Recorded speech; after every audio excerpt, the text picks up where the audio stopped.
दादा दादी कहते थे। कर्म क्या है? बुद्ध अपने शिष्यों के साथ बैठे थे। एक शिष्य ने पूछा, कर्म क्या है?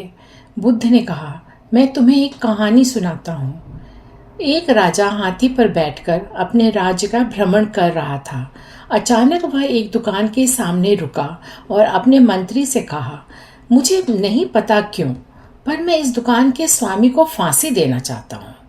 यह सुनकर मंत्री को बहुत दुख हुआ, लेकिन जब तक वह राजा से कोई कारण पूछता तब तक राजा आगे बढ़ गया। अगले दिन मंत्री उस दुकानदार से मिलने के लिए एक साधारण नागरिक के वेश में उसकी दुकान पर पहुंचा। उसने दुकानदार से ऐसे ही पूछ लिया कि उसका व्यापार कैसे चल रहा है। दुकानदार चंदन की लकड़ी बेचता था। उसने बहुत दुखी होकर बताया कि मुश्किल से ही उसे कोई ग्राहक मिलता है। लोग उसकी दुकान पर आते हैं, चंदन को सूंघते हैं और चले जाते हैं। वे चंदन की गुणवत्ता की प्रशंसा भी करते हैं, पर खरीदते नहीं। उसकी आशा केवल इस बात पर टिकी है कि राजा जल्दी ही मर जाएगा। उसकी अंत्येष्टि के लिए बड़ी मात्रा में चंदन की लकड़ी खरीदी जाएगी। वह आसपास अकेला चंदन की लकड़ी का दुकानदार था, इसलिए उसे पक्का विश्वास था कि राजा के मरने पर उसके दिन बदलेंगे। अब मंत्री की समझ में आ गया कि राजा उसकी दुकान के सामने क्यों रुका था और क्यों दुकानदार को मार डालने की इच्छा व्यक्त की थी।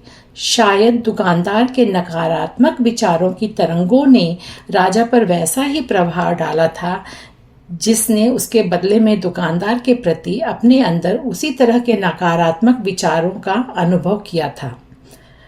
बुद्धिमान मंत्री ने इस विषय पर कुछ क्षण तक विचार किया और कुछ चंदन की लकड़ी खरीदने की इच्छा व्यक्त की।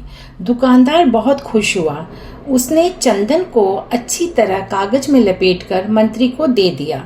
जब मंत्री महल में लौटा तो वह सीधा दरबार में गया जहां राजा बैठा हुआ था और सूचना दी कि चंदन की लकड़ी के दुकानदार ने उसे एक भेंट भेजी है। राजा को आश्चर्य हुआ। जब उसने बंडल को खोला तो उसमें सुनहरे रंग के श्रेष्ठ चंदन की लकड़ी और उसकी सुगंध को देखकर बहुत प्रसन्न हुआ। प्रसन्न होकर उसने चंदन के व्यापारी के लिए कुछ सोने के सिक्के भिजवा दिए। राजा को यह सोचकर अपने हृदय में बहुत खेद हुआ कि उसने दुकानदार को मारने का अवांछित विचार आया था। जब दुकानदार को राजा से सोने के सिक्के प्राप्त हुए तो वह भी आश्चर्यचकित हो गया। वह राजा के गुण गाने लगा, जिसने सोने के सिक्के भेजकर उसे गरीबी के अभिशाप से बचा लिया था। कुछ समय बाद उसे अपने उन कलुषित विचारों की याद आई जो वह राजा के प्रति सोचा करता था। उसे अपने व्यक्तिगत स्वार्थ के लिए ऐसे नकारात्मक विचार करने पर बहुत पश्चाताप हुआ।